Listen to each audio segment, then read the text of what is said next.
You for joining us first tonight. Could this be a turning point in a 30-year fight for justice? The Labour leader Ed Miliband has given what he called an absolute pledge for truth and justice for miners arrested in the so-called Battle of Orgreave. 30 years ago today, there were violent clashes between police and miners at the coking plant near Rotherham. Nearly 100 miners were charged with riot.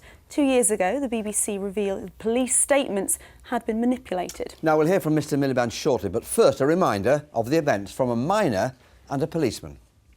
Former policeman Tony Munday and former miner Carl Holmes there. Well, in 2012, after we revealed that officers were told what to write in their statements, South Yorkshire Police referred itself to the Independent Police Complaints Commission. Well, 19 months later, they're still considering the evidence. Now, in an exclusive interview, the Labour leader Ed Miliband has joined campaigners calling for a full inquiry. He's been speaking to our political editor, Len Tingle. Our other main story tonight, millions of pounds have been cut from children's services right across Yorkshire, with Rotherham Council becoming the latest to target Sure Start centres.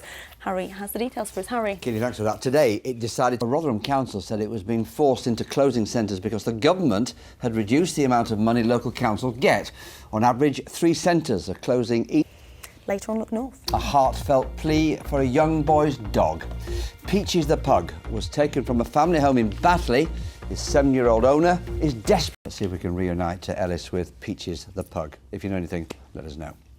Now, it seems everywhere you look these days, there's a lycra-clad cyclist belting up the hills, or the odd pair of tandem riders struggling to get up them. I said, or walking in the office. It's the taking part that counts, I guess. Well, Sir Bradley Wiggins and now the Tour de France coming to Yorkshire have proved an inspiration to get many on the bikes. I've actually brought mine back to Yorkshire that I rode as a teenager. I got some funny looks at the repair shop. Got some funny looks as you came through the newsroom as well, but it's proving a boost for business as well. Now, cycling was worth £3 billion to the British economy in 2011, the latest figures available. But the signs suggest things have got even better. The industry employs 23,000 people, and with more bikes being bought, there's more business for manufacturers and retailers alike. Our Tour de France correspondent Matt Slater has been looking at the impact in Yorkshire. All being well, we're at the Office Cycle Fest, you and me, aren't we? On the tandem. Yeah. Have you ever ridden a tandem before? I've barely ridden a bike. As I say, my bike came back from when I was a teenager, so you're going to do the legwork though? Yeah, something to really look forward to, don't miss that. Before 7 o'clock. How do you cram all of Yorkshire into one painting? We know a little bit about him, but the truth of the matter is not a lot. No, we can drop a few names, Harry. I mean, throughout his coaching career, he coached with Graham Taylor, he coached with Malky Mackay. Just think about it, I'll tell you. Are you a big One Direction fan? Isn't it Phil Bodmer who's the big One Direction fan around here? Yeah, I think it is. I think it's his family, actually. By the way, the second Test match starts on Friday at Headingley. Still tickets available, of course. It could be fascinating. Johnny Bairstow there should be in that team, as far as I'm concerned. So let's have a word about Leaning as well. York player. Oh, yeah, now that's weather. very important, because some people don't like buying the tickets unless they know the weather's OK. Yeah, it looks good.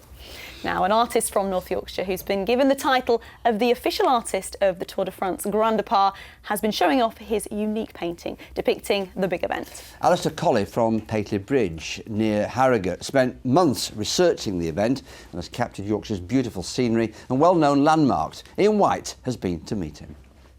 Superwoman has transformed herself across there. What's the weather going to be like, Keeley? Multitasking tonight, big time. Yes, for once. I'll tell you what, we're really worried in the weather department about the Tour de France. Not because there's any bad signs, but the pressure will be on. Paul's got his head in his hands on a daily basis on that one.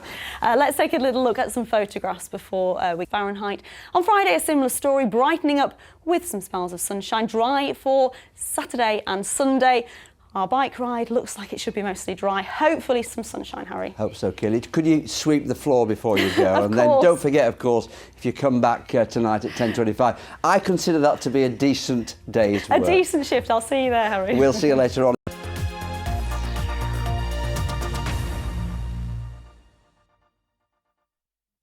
EastEnders' Week of Lies continues next, with Phil demanding answers.